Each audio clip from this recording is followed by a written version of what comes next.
사람들은 늘 그녀를 작게 불렀다. 작은 키, 작은 목소리, 작은 존재감. 하지만 작게 보인다고 해서 마음까지 작은 건 아니었다. 그날 아주 작게 들린 한마디가 모든 사람의 인생을 뒤집어 놓았다. 누구도 예상하지 못했던 한 할머니의 통쾌한 반전 이야기.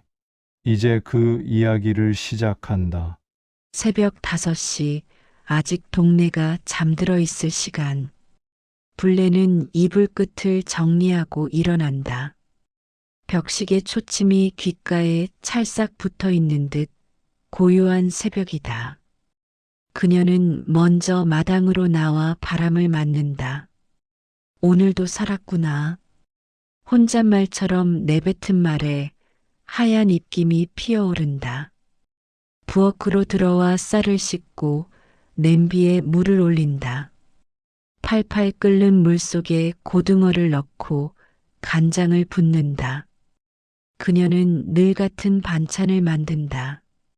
고등어 조림, 애호박나물, 그리고 미역국. 아들이 좋아하던 음식이었다. 이젠 누구도 먹지 않지만 그저 손이 기억해서 계속 만들 뿐이었다. 식탁 위엔 반찬통이 3개 놓여 있다. 하나는 경로당으로 갈 것, 하나는 옆집 혼자 사는 할머니 집으로 갈 것, 그리고 마지막 하나는 아들 집 앞에 둘 것. 불레는 조심스럽게 뚜껑을 닫으며 중얼거린다. 이건 고기 조금 더 넣었지. 민수는 예전부터 고기 반찬 좋아했으니까. 그녀는 늘 그랬다. 아들 민수가 결혼한 뒤로 찾아오는 날보다 찾아가지 않는 날이 훨씬 많았지만 그래도 혹시 몰라서 반찬을 싸뒀다. 다음엔 올게요. 며느리의 그 말은 늘 끝이 없었다. 다음이라는 단어가 언제 오는지 그녀는 모른다. 불레는 비닐봉지에 반찬통을 담고 오래된 구두를 신는다. 시골길을 따라 천천히 걸으며 버스를 타기 위해 정류장으로 향한다. 길가에 핀 들국화가 바람에 흔들리고 차가운 바람이 그녀의 손등을 스친다. 버스가 오자 운전기사는 무심히 문을 열었다.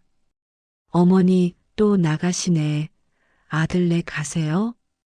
그녀는 조용히 웃으며 고개를 끄덕였다. 네, 조금 이른 점심하러요. 도시로 들어오는 버스 창문에 비친 얼굴은 주름보다도 더 깊은 그리움으로 가득했다. 그녀는 아들의 얼굴을 떠올렸다. 한때는 자기 손을 꼭 잡고 엄마 나 나중에 돈 많이 벌어서 엄마 고생 안 시킬게요. 하던 아이였다. 하지만 지금 그는 늘 피곤하다 말하고 바쁘다 말한다. 그녀는 그 말이 틀렸다고 생각하지 않았다. 그저 그 피곤한 세상 속에 자신이 들어갈 자리가 없을 뿐이었다. 아들 집 현관 앞에 서서 초인종을 누른다. 문이 열리자 며느리 선영이 나온다. 어머니, 미리 연락 주시지 그랬어요. 우리 곧 나가봐야 해서요. 그냥 반찬 좀 가져왔어. 요즘은 이런 거 안 먹어요, 어머니. 냄새 배요. 그냥 계좌로 보내주세요. 요즘 다 그렇게 해요. 그녀는 말없이 반찬을 내밀었다. 그래도 고기 많이 넣었어. 준호가 고기 좋아하잖니. 아, 네 그냥 두고 가세요. 시간 없어요. 문이 닫히는 소리가 천천히 그녀의 가슴 속으로 들어와 오래도록 울렸다. 집으로 돌아오는 버스 안에서 그녀는 창밖을 바라봤다. 그녀의 얼굴엔 아무런 표정도 없었다. 하지만 속으로는 이런 생각을 했다. 그래, 요즘은 반찬보다 돈이 낫지. 그래도 밥 먹는 게 사람 사는 건데. 집에 도착하자마자 그녀는 냉장고를 열었다. 비어있는 공간에 다시 밥통을 넣으며 중얼거린다. 이건 나중에 경로당에 가져가자. 거긴 그래도 맛있다 해주잖아. 저녁이 되어 가계부를 펼쳤다. 손때 묻은 노트에는 작고 정갈한 글씨로 적혀 있었다. 기부 3만 원 음봉장학회. 경로당 기름값 5만 원 익명. 김복순 약값 2만 원 익명. 그녀는 자신 이름 대신 늘 익명이라 적었다. 그렇게 사는 게 편했다. 칭찬도 시선도 없이 그냥 조용히 누군가를 돕는 일. 그게 그녀가 세상과 이어지는 유일한 방법이었다. 밤이 되면 그녀는 서랍을 열어 오래된 카세트를 꺼냈다. 불레야, 밥 같이 먹자. 남편의 목소리가 거친 잡음 사이로 들려온다. 그녀는 그 목소리를 들으며 잠들었다. 그게 유일한 위로였다. 며칠 후 아들 민수에게서 전화가 왔다. 엄마, 요양원 알아봤어요. 거기 괜찮대요. 혼자 계시면 위험하잖아요. 그래, 그럴 수도 있지. 그래서 조만간 이사 도와드릴게요. 집도 너무 낡았고요. 그녀는 그 말에 잠시 눈을 감았다. 민수야, 위험한 건 혼자 사는 게 아니라 마음이 혼자인 거란다. 그 말에 아들은 아무 대답도 하지 않았다. 통화가 끝나자 그녀는 서랍 속 봉투를 꺼내 들었다. 마지막 말이라고 적힌 봉투였다. 그녀는 조용히 웃었다. 그래, 이제 조금만 더 기다리면 되겠네. 그날 밤 달빛이 그녀의 얼굴을 비췄다. 작은 몸집이었지만 마음속에는 무언가 굳게 다져진 빛이 있었다. 그녀는 자신이 무시당하며 살아온 세월을 한 줄 한 줄 떠올렸다. 그리고 생각했다. 이제 내가 작지 않다는 걸 보여줄 때가 왔구나. 며칠 후 구청 대강당 앞에는 사람들로 가득했다. 은봉복 지장학회 20주년 기념식이라는 현수막이 바람에 펄럭였다. 그날 하늘은 유난히 맑았고 햇살은 겨울 끝자락을 녹이는 듯 따뜻했다. 장학금을 받은 대학생들, 동네 가게 주인들, 노인정 어르신들, 그리고 기자들까지 모두가 누군가의 선행을 기리기 위해 이 자리에 왔다. 하지만 정작 그 주인공이 누군지 아는 사람은 단 한 명도 없었다. 20년 동안 익명으로 기부해온 후원자. 사람들은 그 정체가 누구일까 추측하며 웅성거렸다. 그때 사회자의 목소리가 마이크를 타고 울렸다. 오늘 이 자리는 20년 동안 이 지역을 조용히 지탱해온 한 사람을 기리기 위해 마련되었습니다. 그분은 지금껏 자신의 이름을 숨기고 도움을 주셨지만 오늘만큼은 특별히 모습을 드러내기로 하셨습니다. 조용해진 대강당의 커튼 뒤에서 작고 왜소한 한 노파가 천천히 걸어 나왔다. 정분례였다. 그녀는 깔끔한 회색 한복을 입고 손에는 작은 봉투 하나를 들고 있었다. 걸음은 느렸지만 그 눈빛만큼은 단단했다. 사람들의 시선이 그녀에게 집중되었다. 처음에는 어리둥절한 표정이었지만 곧 그들 중 일부가 놀란 듯 속삭였다. 저번 시장에서 반찬 파시던 그 할머니 아니야? 맞다. 늘 인사 잘하셨던 분이잖아. 불레는 무대 중앙에 섰다.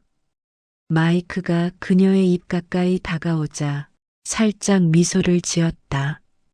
그리고 조용히 말했다. 저는 정불례라고 합니다. 그동안 익명으로 불리던 사람이 바로 저였습니다. 순간 강당은 숨을 멈춘 듯 고요해졌다. 몇몇은 놀라서 입을 벌렸고 어떤 이들은 그저 믿기지 않는 표정으로 그녀를 바라봤다. 불레는 담담히 말을 이었다. 저는 평생 밥을 지어온 사람입니다. 밥은 혼자 먹으면 외롭고 나눠 먹으면 따뜻하다는 걸 알게 됐습니다. 그래서 저는 밥으로 사람을 살리고 싶었습니다. 뒤쪽 객석에 앉은 민수의 눈이 커졌다. 그는 무대 위 여자를 똑바로 보지 못했다.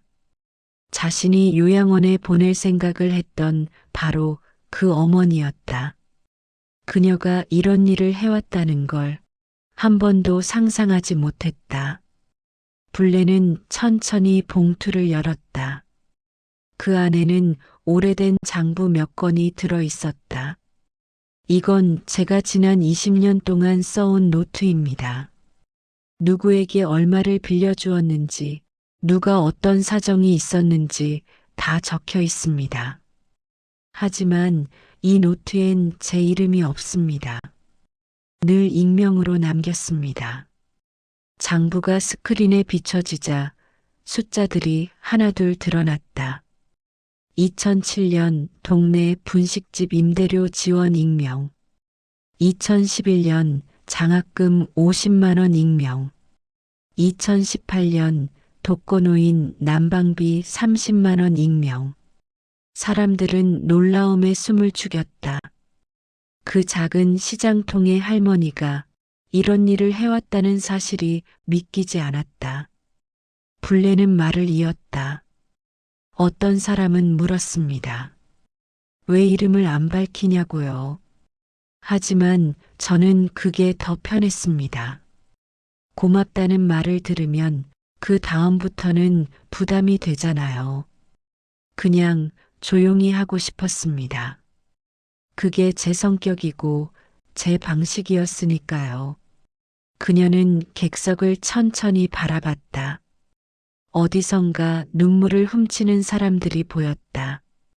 특히 앞줄에 앉은 젊은 남자가 흐느끼며 일어섰다. 저도 받았습니다. 몇 년 전 사업 망하고 길바닥 나앉았을 때 누군가 익명으로 도와줬어요. 그게 할머니셨군요. 그의 말에 여기저기서 울음이 터졌다. 불레는 고개를 살짝 숙였다. 그땐 그냥 힘든 사람이 보이길래 도왔을 뿐이에요. 사람은 서로 보듬어야 한다고 배웠거든요. 그때 사회자가 조심스럽게 마이크를 넘겼다.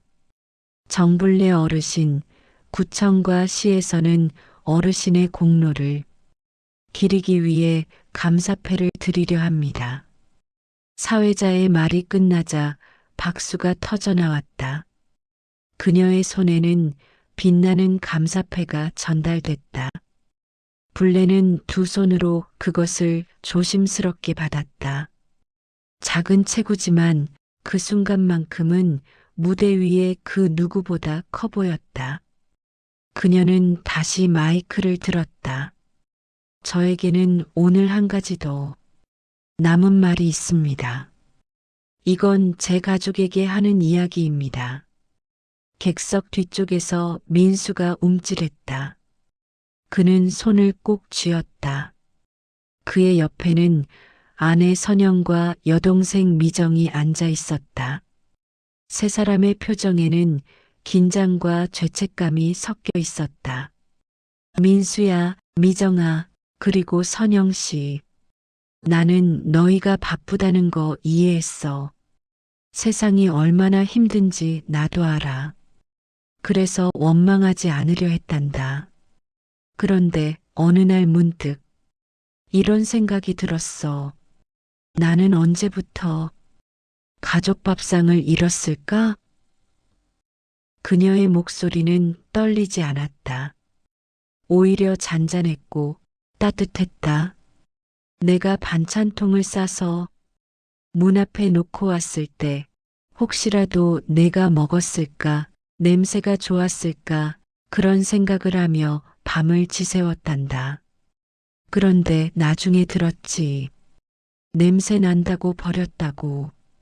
그날은 조금 울었어.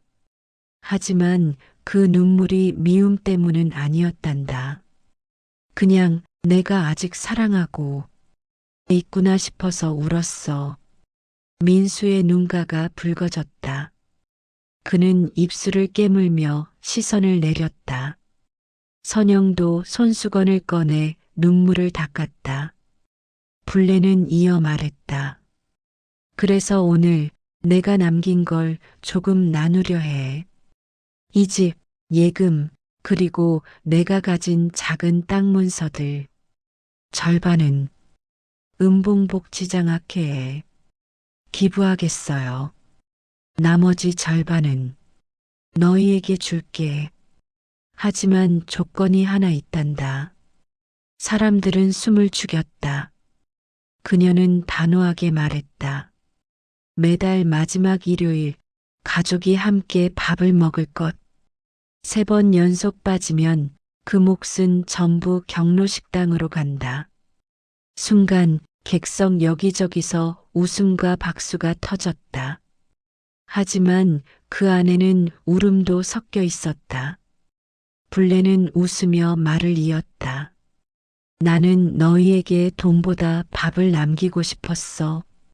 밥은 마음을 데우는 유일한 약이거든. 그녀는 손에 든 편지를 꺼냈다. 이건 내 아버지가 남긴 편지야. 그분이 세상 떠나기 전에 내게 했던 말이야. 불레야, 밥 같이 먹자. 그래서 나는 지금까지 밥을 나누며 살았단다. 그 순간 무대 뒤 스크린에 오래된 사진 한 장이 비쳤다. 젊은 시절의 불레와 남편, 그리고 어린 민수의 모습. 그들은 웃고 있었다. 그 웃음은 너무나 따뜻해서 객석에 앉은 모든 이들이 숨을 삼켰다.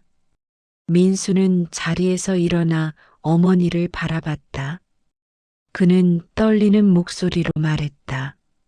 엄마, 미안해요. 정말 몰랐어요. 엄마가 이렇게 대단한 분인 줄 왜 이제야 알았을까요? 불레는 미소 지었다. 대단한 게 뭐 있니? 그냥 밥을 같이 먹고 싶었을 뿐이야. 행사가 끝난 뒤 구청 앞마당에는 커다란 냄비가 놓였다. 장학회 측에서 준비한 국밥 나눔 행사였다. 불레는 직접 국자를 들고 사람들에게 국을 퍼주었다. 그녀의 손끝에는 여전히 힘이 있었다. 자, 많이 드세요. 이건 별표 2개짜리예요. 그 말에 사람들은 웃었다. 별표 2개요? 그게 무슨 뜻이에요? 고기가 많다는 뜻이지. 그때 민수와 미정, 선영, 그리고 손주 준호가 다가왔다. 준호가 수줍게 말했다. 할머니, 저도 별표 2개 주세요. 불레는 웃으며 대답했다. 그래, 오늘은 3개다. 많이 먹어야지. 그날 밤 가족은 오랜만에 한 식탁에 둘러앉았다. 국이 식지 않게 서로의 그릇을 덜어주며 웃었다. 불레는 그 모습을 보며 조용히 눈을 감았다. 그래, 이제야 가족 밥상 같네. 창밖에서는 가로등 불빛이 반짝였다. 세상은 여전히 바쁘고 차가웠지만 그 식탁 위만큼은 따뜻했다. 민수는 국물을 한 모금 삼키며 말했다. 엄마, 다음 달에도 꼭 밥같이 먹어요. 불레는 고개를 끄덕였다. 그래, 약속하자. 이번엔 다음 해가 아니라 지금부터로 하자. 그날 이후 그 가족은 매달 마지막 일요일마다 모였다. 식탁 위에는 언제나 고등어 조림과 미역국, 그리고 별표가 그려진 반찬통이 있었다. 사람들은 말했다. 그 집은 신기하게 밤 냄새가 늘 따뜻하다. 불레는 작게 불리던 이름이었지만 이제 그 이름은 마을 전체의 자랑이 되었다. 그녀는 더 이상 작지 않았다. 그녀가 남긴 건 돈도 명예도 아니었다. 단지 한 끼의 밥, 그리고 함께 먹는 마음이었다. 그녀는 미소를 지으며 속삭였다. 그래, 이젠 내가 통쾌하네. 무시당하던 내가 결국 다 먹였구나. 오늘 이야기가 마음에 닿았다면 당신의 하루도 조금 더 따뜻해졌기를 바랍니다. 세상은 여전히 차갑지만 당신의 한마디가 누군가에게는 봄이 됩니다. 함께 들어주셔서 고맙습니다. 다음 이야기에서도 당신의 마음을 꼭 안아드릴게요.